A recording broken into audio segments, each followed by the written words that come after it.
Hey, everybody. Welcome to the latest edition of the Processing Blue podcast.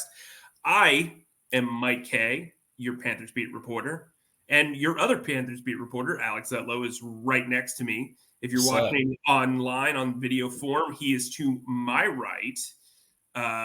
If you're listening to this, you don't care what direction we're in, but we're still all you trying can to care is that you can hear it. but we are still trying to figure out what direction the Panthers are going in after they fell to the Cincinnati Bengals 34-24 on Sunday. Alex, how are you? I'm fantastic. If you're not going to volunteer this, I will. I'm pretty sure I'm the only one among our prognosticators at the Charlotte Observer who have yet to not choose the incorrect result of a Panthers game so far this year. Mike, is that correct? Zach, you can chime in too in case we need a fact check on that. Yeah, Alex Zietlow is basically the Kansas City Chiefs of predicting games Wow. that the rest of the country doesn't care about. So Alex is 4-0. Blessed be he. Scott Fowler and I, who are known for our opinions, are 1-3, similar to the Carolina Panthers. So art imitates life in a lot of ways. Well, I mean, also I predicted a 10-point loss as well, and it ended up being I predicted 31-21 and it ended up being 34-24. So I did miss the mark on that point, but I'm still proud of the rest of the result. But the game didn't go exactly as I was although the score ended up being close. I mean, the Panthers this is a very easy thing to say from the press box and after like thinking about this game a lot, but it was really there for the taking for in a lot of ways. It's so hard to come back after a first drive that ended on the 1 yard line. It is so hard to come back from an early turnover that turned into points. It's hard to come back from a couple of key drops late in the second half, and they still made it a game, and there was still a lot of belief. And I think that's the ultimate takeaway from the game. But perhaps I'm getting ahead of myself. But the game didn't go exactly as I was expecting, even though the score still reflected what I predicted, if that makes sense. So you were right, but you were also wrong. That happens. Well, It's something I'm getting used to as well. But let's get into the game because you and I disagreed on a couple of things in the press box. Let's talk about that first drive because I got asked about it a lot. Analytically, it made sense to me to go for it on 4th and 1 from the goal line, mainly because early on in the game, 3 points gives you very little. It doesn't give you the same momentum boost. It doesn't provide the same swing in how you control things. Also, by the way, if you're kicking off right after that chip shot field goal, you're giving the Bengals better field position to start off their own drive. If you go for it on 4th and 1 and you don't get it, guess what? They have to go the length of the field. So you're either way, you're creating an issue for the opponent. A touchdown there would have probably helped them later on in the game as far as keeping the distance. We saw that they struggled once the game kind of got into double-digit difference, and I was fine with it. My issue was doing 2 straight run plays that felt like a tight end target. One of those 2 plays. Tommy Tremble's been excellent in the red zone. You've got Xavier Legette for a reason. I understand that the running game is basically the bread and butter of this team right now. But what was your issue with going for it on 4th and 1? yeah, Mike, no, it was so funny when 4th and 1 came up. We immediately said our opinions to each other because we're sitting right next to each other in the press box and we're gabbing all game. And Mike just goes, "Got to go for it." And like immediately I say, "Nope, you kick the field goal." And I say that for a variety of reasons. One, that's just kind of how I've always watched football. I always think if you have a really positive first drive, you need to be rewarded for it. That goes back to my days of watching Notre Dame football, and I don't even remember the game, but the at the end of the first drive, the running back takes the ball and fumbles into the end zone, and Notre Dame ends up losing that game because they can't quite get the momentum back, and that ultimately changes their season. I think back to when on Bryce Young's very first drive of his NFL career, where Frank Reich draws up this beautiful game plan, his first 10 plays or so.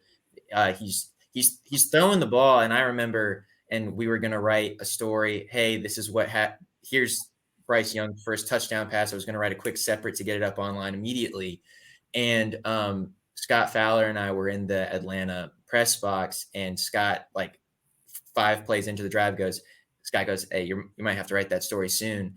And then that play ended up coming down to a 4th and 1 where Frank went for it at like the 20-yard line, and the Panthers didn't get it, and that kind of changed the complexion of the game. So I think it's similar to how a basketball coach at the end of a game, if you're up 3, are you going to foul? Are you going to not? It's all about as long as you do it consistently, as long as you have a set of principles of every single time I'm going to act like this, then I think it's going to kind of all work in your favor.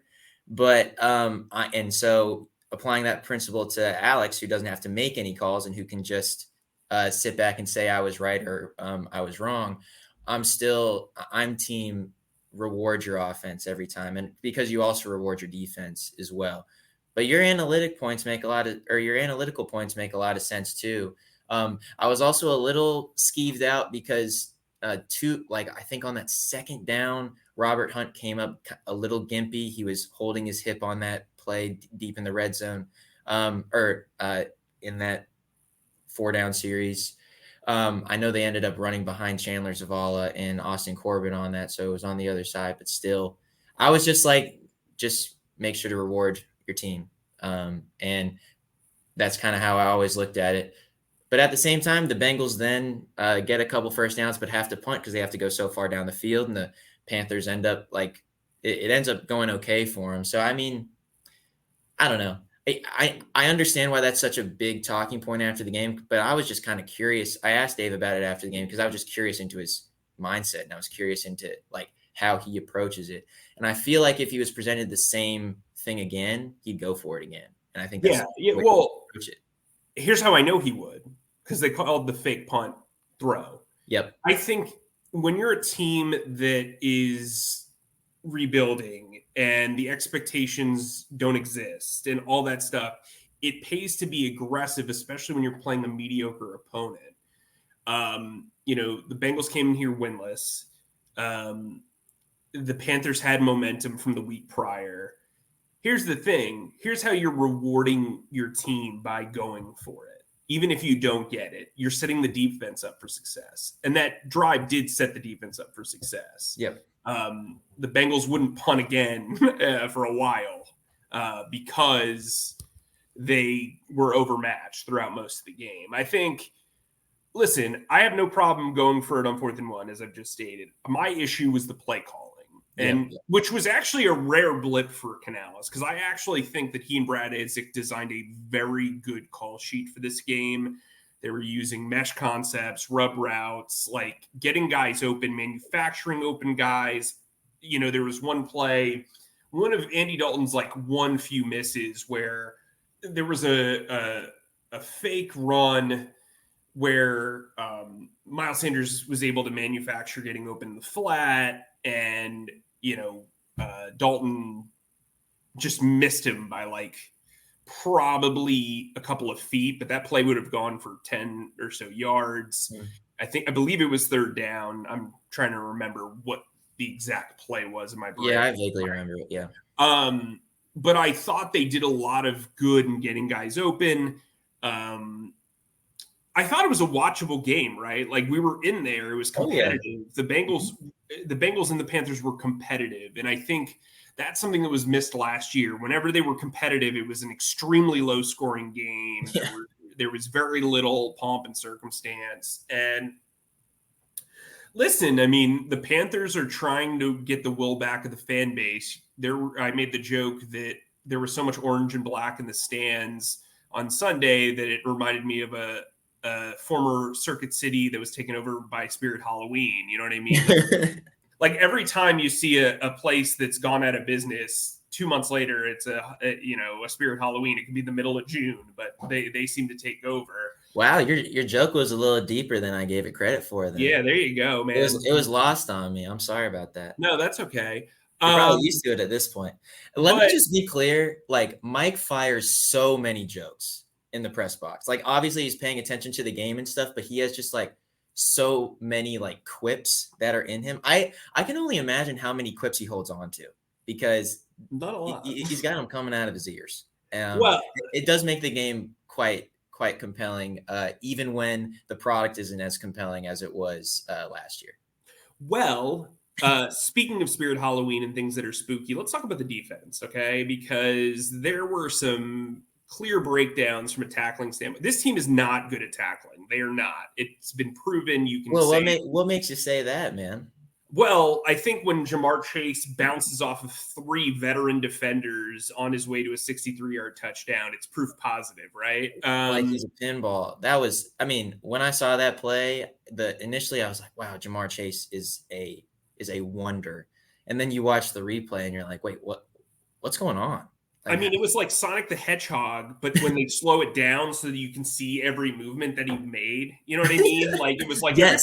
Yes. So, wow, that's one of the rare references that I do get. Wow, that's great. Yes. Well, proof positive, right? I think, like, from my standpoint, Evero has had a good scheme. I think I've been critical of the defense and not necessarily Evero. I think he's doing what he can with what he's got. I mean, we said back in the summer, this defense was 1 or 2 injuries away from yikaroos, right? Like, and they lost their best player after week 1, Derek Brown, who arguably lost their second best player in Shaq Thompson. We'll get to that, but arguably lost their second best player in Shaq Thompson. Don't have Dane Jackson on the outside to help out J.C. Horn, which Mike Jackson has been a nice fill-in. But yeah, this defense is bruised. Yeah, I mean, it seems like most, if not all, of their injuries outside of Ian Thomas have been on the defensive side of the ball. We also know that, Brian Burns isn't here anymore. Not that he's lighting up the world, and neither is Frankie Louvu in Washington, but those were integral parts of last year's team. Jadeveon Clowney's kind of had an up and down 4 weeks. He's been terrific against the run. One of the few guys that has played well against the run, but then, his pass rush has kind of been inconsistent. DJ Johnson's still kind of figuring it out. They've had like a turnstile of fill-in pass rushers, whether it's Charles Harris or Teron Jackson or Thomas Incoom, who played last week or on Sunday. Their defensive line, I wrote, their entire defensive front is basically a who's who of whom? You know what I mean? Like, who are these people? So, like, LeBron Ray and Nick Thurman were 2 guys that they really liked last summer, and they played backup roles last year. Ashawn Robinson's the one guy that they brought in and they thought could stabilize the run opposite Derek Brown. Shai Tuttle's been injured. I mean, now you have Josie Jewell. Shaq Thompson's going to be out for the year. We'll talk a little bit about that later. But, like, man, injury luck has not been in favor of the Panthers defense, and like the lack of talent is showing. I don't fault Evero as much, but I also think like they brought in a bunch of guys who were familiar with this system, and a lot of those guys are still around and they seemingly have struggled as well. Mm-hmm. So that is kind of a red flag. But I think when you lose your starting free safety in Jordan Fuller, you lose your starting nose tackle in Shai Tuttle, your starting defensive end in Derek Brown, your top 2 inside linebackers in Josie Jewell and Shaq Thompson, DJ Wadham, who you expected to be your number 2 pass rusher, Dane Jackson, who you expected to be your number 2 corner. I mean, that's a lot. Like, I feel like I just added a minute to this segment by just naming those guys. So, right, yeah. While I think the offense has looked competent, especially with Andy Dalton under center, I just think defensively, I don't know where the help comes from. They are set to get Dane Jackson back soon. Jaden Crumedy could help, the rookie 6th-round pick, who's kind of like a project. I've mentioned Ian Thomas before. He could come back for the offense, where the running game has been tremendous. I just Alex, I just don't know how you solve the defense right now. Yeah, I don't really have an answer. I mean, And if we go to defensive leaders on the team, they're going to provide very simple answers like tackling. Right. We need to tackle. They're going to provide. I mean, it's not going to be necessarily a scheme thing. I mean, because I think, as you said, the scheme is sound. It's about making plays. It's about, as Clowney says, on a run play, whooping somebody's ass on the other side of the ball. I mean, I think that's ultimately what it comes down to. It's interesting. Joe Burrow didn't get pressured all that much. Didn't suffer a sack. The one time he did get pressure, though, from Clowney, he threw an interception. So I'm pretty sure that was his only quarterback pressure or quarterback hit on the day.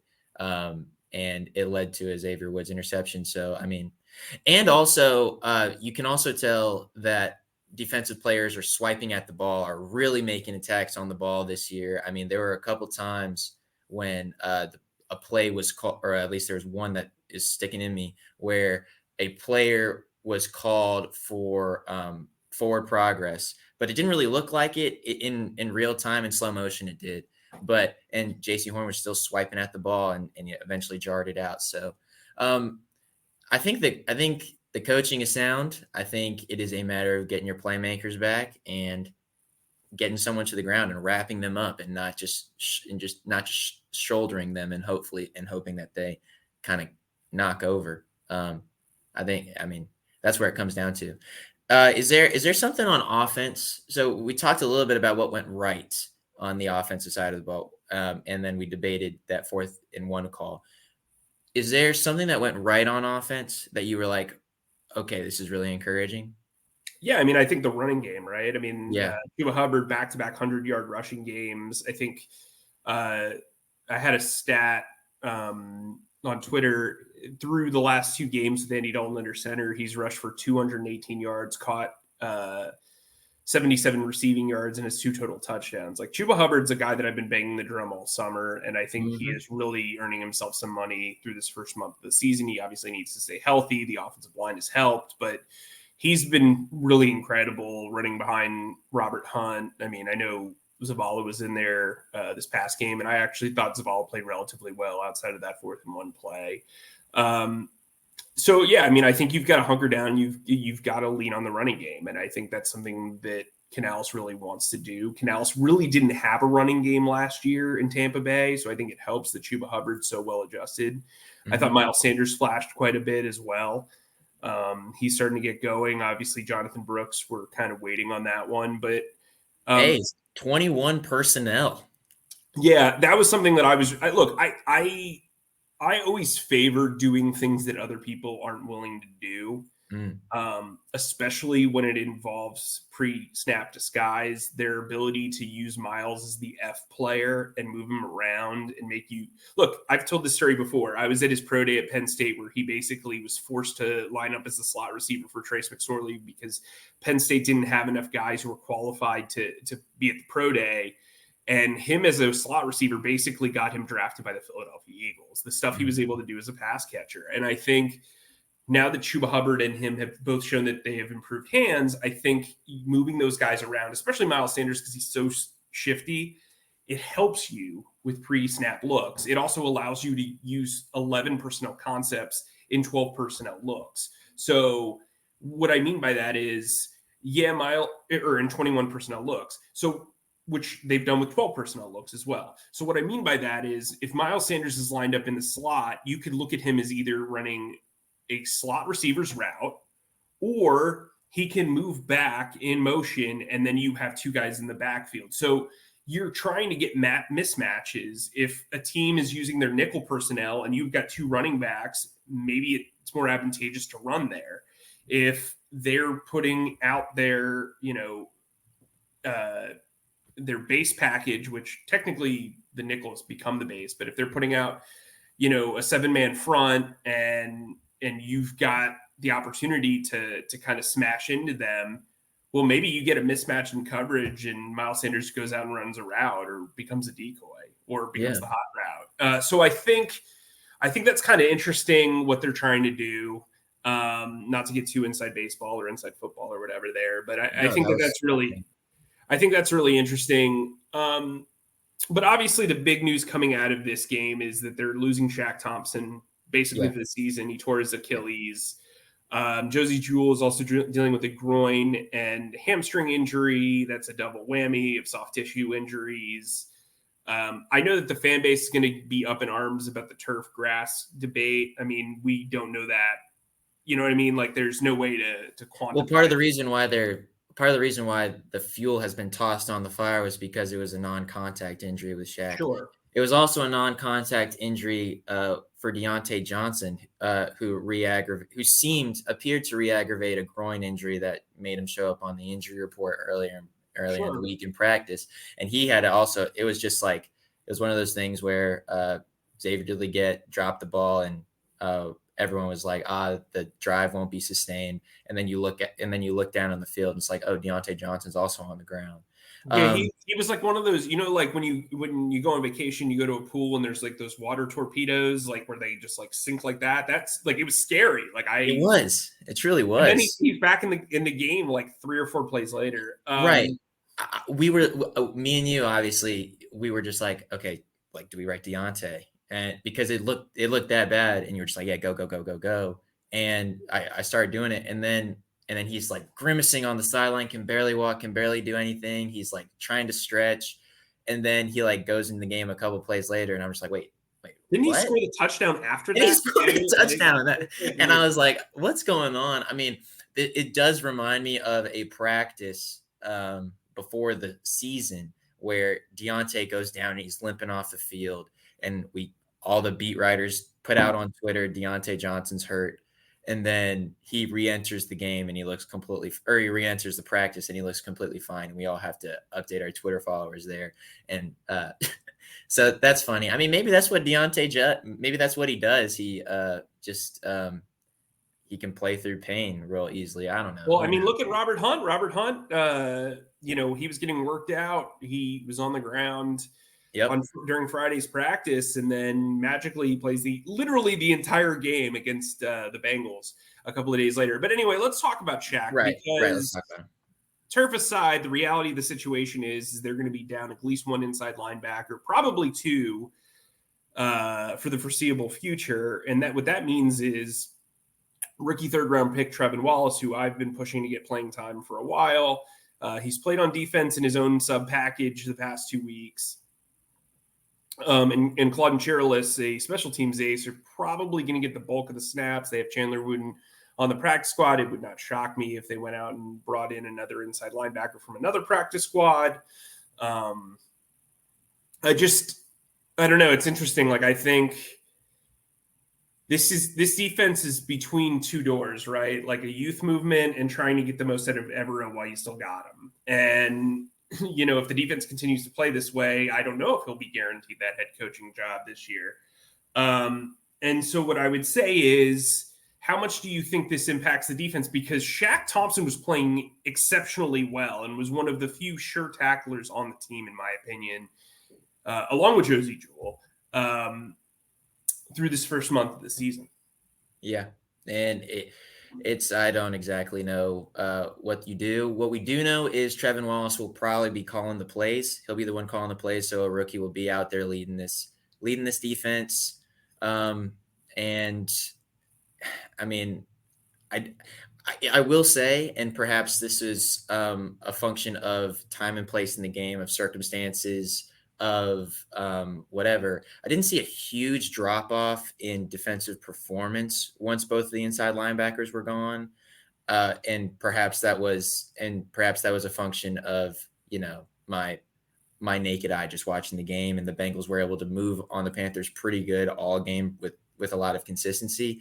So who knows? Maybe the Panthers are in a good spot in that inside linebacker position, and not to say that Shaq and Josie weren't super valuable, but their backups can come in and play pretty well. But the thing that I feel when I hear the Shaq Thompson news is he is 30 years old.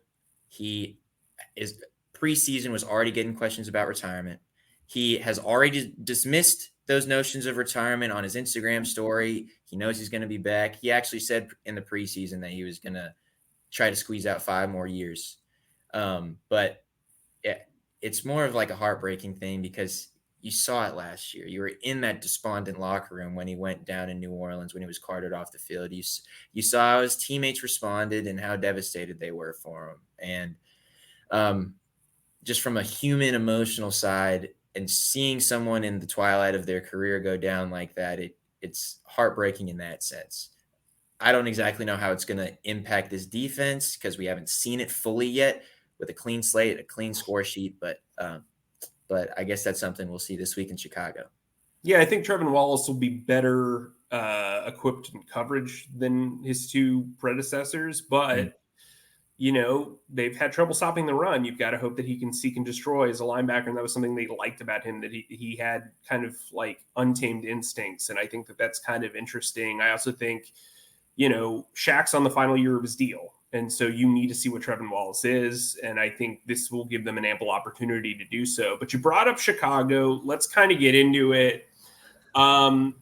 We bring up the run defense and the passing defense. And frankly, this is just what the doctor ordered. I know they're going to be on the road, but you look at how they stack up. So the Bears are averaging 253 yards per game offensively. That's 30th in the league. They are averaging 87.3 yards per game on the ground. That's 29th. They're averaging 165.8 passing yards a game. That's 26th in the league. That's even with number 1 overall pick Caleb Williams in there, the guy that they basically acquired because they made the trade with the Panthers the previous year for Bryce Young. The Bears and the Panthers are just so inextricably and tragically linked going into this game. Yes. But, DJ Moore is clearly making a difference with this rookie quarterback. So I think, look, I mean, I say that sarcastically. I feel for DJ Moore. It feels like he is destined to play with poor throwing quarterbacks throughout the bulk of his prime. Now, Caleb Williams is a good player. I still don't think he's going to be considered a bust when this is all said and done. I think this is just kind of a bumpy road. Their offensive line's not that good. But the reality of the situation right now is they're averaging just 19.3 points a game. Mm-hmm. I think having Andy Dalton in there gives them an edge. Andy, obviously a former Chicago Bear. He was there with Justin Fields, started some games, won some games. This is kind of the second leg of the second stop on his tour of former teams. If he plays the rest of the season, he'll play all 4 of his former teams, including the Cowboys and the Saints. Where the Bears are good is on defense. They have a top 10 unit in total yards. They're only allowing 121 rushing yards. They're only allowing 174.5 passing yards. Both of those rank in the top 20. I think they're great on third down. Yeah, they are terrific on third down. Opponents are only getting about 29.4% of their third down conversions. Look, these are numbers and everything, right? But in reality, this team is going to have to stick to their bread and butter. They're going to have to run the ball. They're going to have to test cornerbacks. They're going to have to do some of that stuff. But I think having Chuba Hubbard to be the choo-choo train to this offense is really important. And I think the Chuba train. Yeah, I was going to try it, but I felt like it was going to come out wrong. And you know what I mean? You toss me the ball. So you toss me the ball. Right. Okay. So Alex, when you see that a team is horrible offensively, you're definitely going to go for it on 4th and 1 from the goal line, aren't you? No, because I have my own principles. I got to stick to them. But consistency is key. Yes, no, consistency is important. But I mean, when I look at this game, you succinctly and beautifully set it up. I do think this is a game in which the Panthers should look at it and have their eyes wide open. The Bears' special teams has been making plays all year. The defense has really kind of kept them competitive in most of these games. So and the Bears got a win this past week. So they're feeling good. But with this new Panthers team, with this new belief behind Andy Dalton, behind a play caller that has proven that, hey, if you follow these run schemes and you stick to your holes, you're going to have like a couple big runs. When you like with this new team, with this new belief, I think the Panthers offense is set to flourish this weekend. But when it comes to the defense, and then when it comes to the defense, you just got to kind of pray that lightning doesn't strike in Chicago. And I think the Panthers are set up to win. I haven't quite done my magical work, which I will not share. I haven't quite done my magical work to figure out like where my prediction is going to be, like, and what my point spread is going to be or whatever. But I'm really high on the Panthers this week. I'll just say that. So. Well, I might just copy whatever you do because that seems to be working for you. Yeah. I mean, look, I think it's a toss up. I do think like you said, the energy is there. I think this Panthers team has a chance to win games with Andy Dalton. Hopefully Damian Lewis is back from his shoulder injury. Hopefully they're able to get Dane Jackson back in the lineup so they have a little bit more versatility at corner. Troy Hill is coming off a pretty brutal game against the Bengals. Maybe they use Dane Jackson a little bit more in the slot. Mike Jackson's played well on the outside. I'm intrigued to see how they handle that depth chart. And then I think like pass rush wise, Charles Harris was brought in to kind of help there. We'll see what he can do. I don't think the Bears offensive line is particularly good. If they can get pressure early, maybe that helps. But you got to create turnovers. This is a big game for JC Horn. He's going to go up against DJ Moore probably most of the game. Mm-hmm. I think they're well equipped there. But I do think it's a toss-up, and I don't feel good about either way. And so with that said, Alex, let's wrap this up. Okay, well, you got to love it when your partner tosses it to you when he says, I don't feel good about it either way. Alex, you ready to wrap it up? Thanks as always for listening to our pontifications on all things Panthers with Mike Kaye and myself and our wonderful producer, Zach, who by my count only got one shout out this podcast. We are either doing better or worse, depending on how you view that. Please subscribe and follow us on Spotify, Apple Podcasts, or wherever you get your podcasts by searching the name Processing Blue. And if you watch us on YouTube, please subscribe to our YouTube channel and click on the bell icon to get notified whenever new episodes drop. And finally, please be sure to stick to charlotteobserver.com for all of your Panthers needs. Stay humble, stay creative, and keep processing. Zach, that's a wrap.